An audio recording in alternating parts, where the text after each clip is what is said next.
संतान के रूप में कौन आता है? पूर्व जन्म के कर्मों से ही हमें इस जन्म में माता पिता, भाई बहन, पति पत्नी, प्रेमिका, मित्र शत्रु, सगे संबंधी इत्यादि संसार के जितने भी रिश्ते नाते हैं सब मिलते हैं, क्योंकि इन सब को हमें या तो कुछ देना होता है या इनसे कुछ लेना होता है। वैसे ही संतान के रूप में हमारा कोई पूर्व जन्म का संबंधी ही आकर जन्म लेता है, जिसे शास्त्रों में 4 प्रकार का बताया गया है। 1. अणानुबंध पुत्र।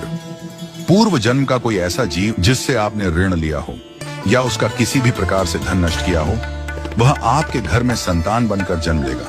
वह अपना धन बीमारी में या व्यर्थ के कार्यों में तब तक नष्ट करेगा जब तक उसका पूरा हिसाब न हो जाए।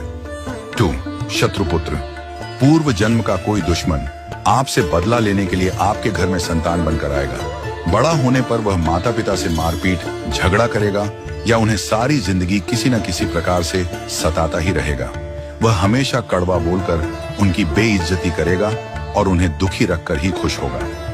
3. उदासीन पुत्र। इस प्रकार की संतान न तो माता पिता की सेवा करती है, न ही कोई सुख देती है। वह उन्हें उनके हाल पर मरने के लिए छोड़ देती है। विवाह होने पर यह माता पिता से अलग हो जाते हैं और उनकी चिंता नहीं करते। 4. सेवक पुत्र।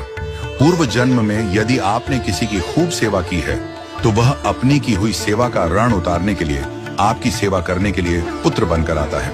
जो बोया है वही तो काटोगे।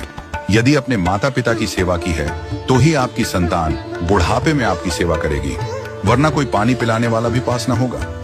आप यह न समझें कि यह सब बातें केवल मनुष्य पर ही लागू होती हैं। इन 4 प्रकार में कोई भी जीव आ सकता है। यदि आपने किसी गाय की निस्वार्थ भाव से सेवा की है तो वह भी पुत्र या पुत्री बनकर आ सकती है।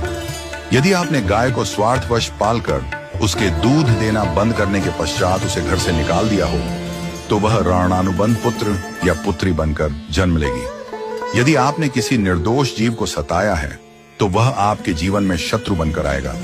इसलिए जीवन में कभी किसी का बुरा न करें, क्योंकि प्रकृति का नियम है कि आप जो भी करोगे उसे वह आपको इस जन्म में या अगले जन्म में 100 गुना वापस करके देगी। यदि आपने किसी को 1 रुपया दिया है तो समझो आपके खाते में 100 रुपया जमा हो गए हैं। यदि आपने किसी का 1 रुपया छीना है तो समझो आपकी जमा राशि से 100 रुपये निकल गए। जरा सोचिए, आप कौन सा धन साथ लेकर आए थे और कितना साथ लेकर जाओगे? जो चले गए वे कितना सोना चांदी साथ ले गए? मरने पर जो सोना चांदी धन दौलत बैंक में पड़ा रह गया, समझो वह व्यर्थ ही कमाया। औलाद अगर अच्छी और लायक है तो उसके लिए कुछ भी छोड़कर जाने की जरूरत नहीं है, वह खुद ही कमा ले।